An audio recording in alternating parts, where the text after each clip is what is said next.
সুন্দরবন ভারতবর্ষের সর্ববৃহৎ ম্যানগ্রোভ অরণ্যের বনভূমি, যেখানে নিত্যদিন চলে বাঘে মানুষের লড়াই।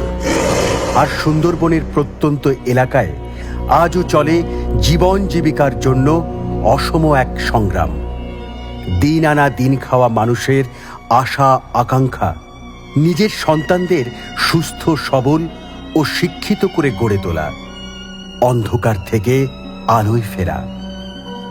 অশক্ত শরীরেও চেষ্টা অবলম্বন ছাড়াই হাঁটার স্বপ্ন। এই বৃদ্ধ বয়সে লাঠি হাতে কিংবা হুইল চেয়ারে বসেও সুস্থভাবে বাঁচার। প্রতীক্ষার প্রহর গোনে শৈশব, সন্তানকে কোলে নিয়ে অপেক্ষায় মা। দারিদ্র্য এতটাই প্রকট যে অসুস্থ হলেও চিকিৎসা তাদের কাছে যেন অলীক স্বপ্ন।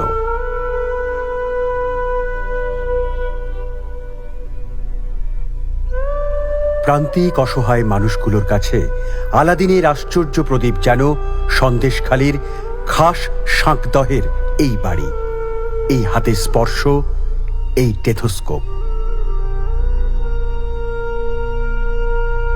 এই হাসি মুখ আর প্রস্ফুটিত পাপড়ির মতো শৈশবের আমূল পরিবর্তনের জাদুকর তিনি। হ্যাঁ, তিনি আর কেউ নন, সুন্দরবনের রবিনহুড ডাক্তার ফারুক হোসেন গাজী।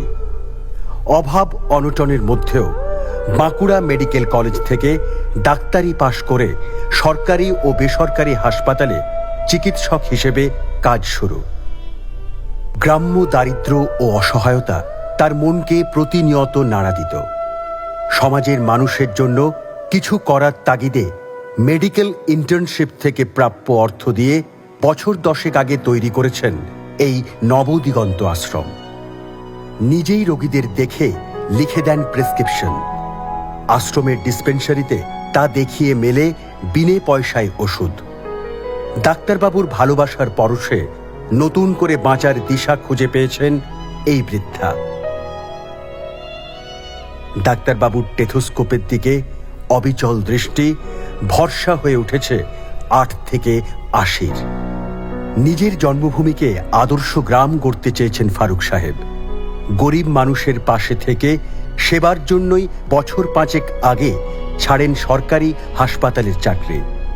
মসৃণ জীবন আর আভিজাত্য ছেড়ে এখন ঠিকানা এই একচিলতে ঘর।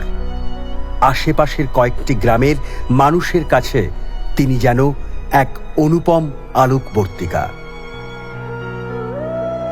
শুধুমাত্র চিকিৎসাই নয়, সমাজের পিছিয়ে পড়া স্কুল ছুট দুস্থ ছাত্রছাত্রীদের জন্য জ্বালিয়েছেন শিক্ষার আলো, ব্যবস্থা করেছেন বিনে পয়সায় শিক্ষাদানের। স্বাস্থ্য শিক্ষার পাশাপাশি গরিবের মসিহা ফারুক সাহেব এলাকার দুস্থ মানুষদের জন্য পোশাকেরও ব্যবস্থা করেছেন।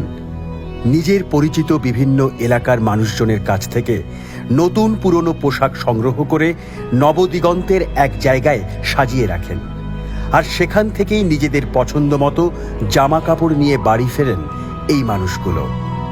আর তাদের মধ্যেই তিনি খুঁজে পেয়েছেন পারিবারিক সুখ। পড়াশুনোর পাশাপাশি সমাজের মহিলাদের এগিয়ে নিয়ে যাওয়ার লক্ষ্যে প্রত্যন্ত এলাকার প্রায় 100 কলেজ পড়ুয়া মেয়েদের নিয়ে তৈরি করেছেন স্বাস্থ্য সেবিকার দল, যারা নিরলসভাবে ডাক্তারবাবুর সহযোদ্ধা হিসেবে কাজ করে চলেছেন।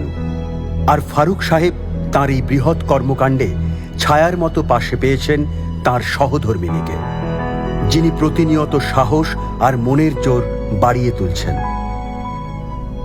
তাঁর এই কর্মকাণ্ডের জেরে স্বীকৃতিও এসেছে। ইন্ডিয়া বুক অব রেকর্ডস থেকে এশিয়া বুক অব রেকর্ডসে জায়গা করে নিয়েছেন এই ডাক্তারবাবু। গ্রামের দিন আনা দিন খাওয়া মানুষের কাছে আশা ও ভরসার অন্য নাম ডাক্তার ফারুক সাহেব। আর তাঁর হাতে গড়া এই নবদিগন্ত, যা আক্ষরিক অর্থেই এলাকার মানুষের কাছে নতুন দিগন্ত যেন খুলে দিয়েছে। এভাবেই সবাইকে সাথে নিয়ে প্রতিবন্ধকতার দরজা ঠেলে আর্ত মানুষের সেবায় এগিয়ে চলেছেন আলোর দিশারি ডাক্তার ফারুক হোসেন গাজী। তাঁর এই উদ্যোগ ও প্রচেষ্টাকে কুর্নিশ জানায় মহিষাদল প্রেস কর্নার। আসুন না, আমরা সবাই মিলে আরেকটু সহযোগিতার হাত বাড়িয়ে দিই ফারুক সাহেবের নবদিগন্তের দিকে। মানুষ বড় কাঁদছে, তুমি মানুষ হয়ে পাশে দাঁড়াও। মানুষ বড় একলা, তুমি তাহার পাশে এসে দাঁড়াও।